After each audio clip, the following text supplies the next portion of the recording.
Greetings friends, and welcome back to the channel. Following the duel on Bespin, Luke set out to become a Jedi and properly prepare himself for the inevitable reunion with Darth Vader that he knew awaited him in his near future. Luke only had a few interactions with Ben Kenobi, and still had so many questions about the past, the Jedi, and his father. It didn't seem as though Yoda was going to be open to answering his questions any more than Ben would be, so Luke would eventually find the answers he was looking for, as well as a detailed account of events of the Clone Wars much later. But beyond all of this information that he gathered, what was Luke's reaction when he learned that Obi-Wan had been the one to leave Vader to die on Mustafar? Well, luckily for us acolytes, our researchers recently uncovered an excerpt from the journals of old Ben Kenobi, and we are bringing these answers here today. So without further ado, let's explain Luke's reaction to Obi-Wan, leaving his father and Anakin to burn on Mustafar. Our story today comes from the novel The Life and Legend of Obi-Wan Kenobi. Still in some stretch of denial about Vader truly being his father, Luke only knew one place to go where he might be able to find some answers regarding his father's past and his journey as a Jedi Knight. Back where it all began for Luke himself, on Tatooine. Searching through old Ben Kenobi's hut, Luke came upon a trapdoor that led into a little basement compartment that simply contained a single locked wooden box. After trying to figure out how to open said box, he discovered by happenstance that the lock on the box was fingerprint activated, tailored to Luke's own prints. Inside the wooden box was a bunch of books and a flash packet that was rigged to explode should anyone else ever try to activate it. Each of the journals were also rigged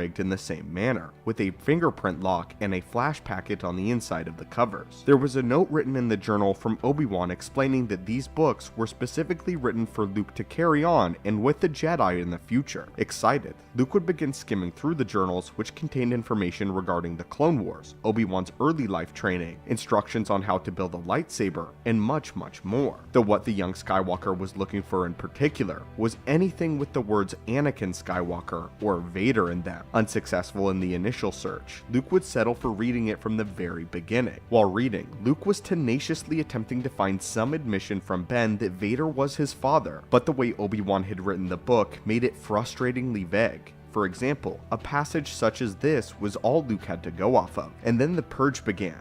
I will soon learn that I was among the few Jedi to survive, and that Palpatine had taken on a new apprentice, my former student, Darth Vader. And because of Darth Vader, Anakin was gone as well. Eventually though, Luke did find the account that Obi-Wan gave for what happened on Mustafar, and here's what the passage said. My duel with Lord Vader was awful in its savagery. In the end, he was more determined to kill me than defend himself, and was blind with fury when I felled him. I left him maimed and burning on the shores of a lava river. To have dealt him a killing blow might have been the merciful thing to do, but I have no mercy for Darth Vader. Because I am a Jedi, not a cold-blooded murderer, all I can do was to leave Vader to his fate. Had I killed him then and there, I believe I would have taken a step onto the same dark path that he had found so impossible to resist. But by leaving him for dead, I fear I failed yet again.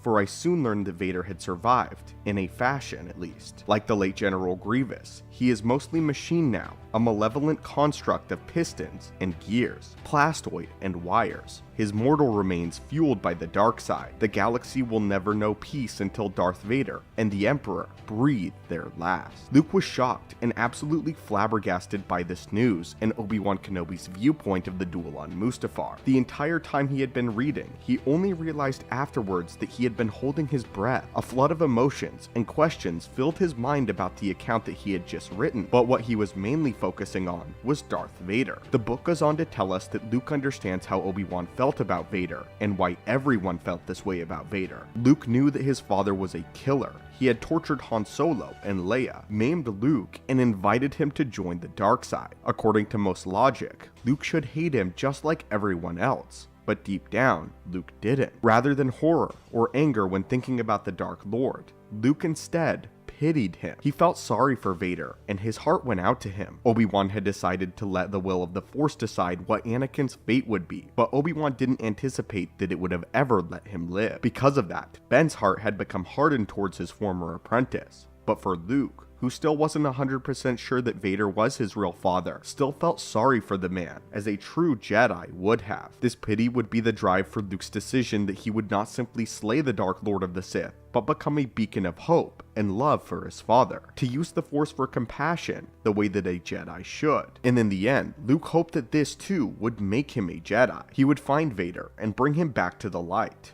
Luke eventually would come to terms with the fact that Vader was his father, but would never know for sure until Yoda confirmed it in Return of the Jedi. And can we just talk about how strong Luke is emotionally, as he has his questions about Vader really being his father on hold for about 2 years, until he could get it confirmed upon his arrival and return to Dagobah. He may have gotten over his initial denial and accepted it before, but he didn't know the hard truth until just a few days before he would face Vader once again. This means that even though Luke wasn't entirely sure of the truth, he had already determined in his heart that he would try to bring Vader back to the light regardless, as the healing power of the light is the only thing that can truly dominate the destructive powers of the dark. If Luke had gone there like any other Jedi would have, he surely would have failed against Vader and the Emperor and would have died like all of the Jedi before. The shocking thing about this is that Luke Skywalker understands Obi-Wan Kenobi's decision to leave Anakin on the burning fires of Mustafar, but at the same time, he decides and resolves to not do the same, and resolves to do better. Luke believes that he will always trust in the Force and the light side and Anakin,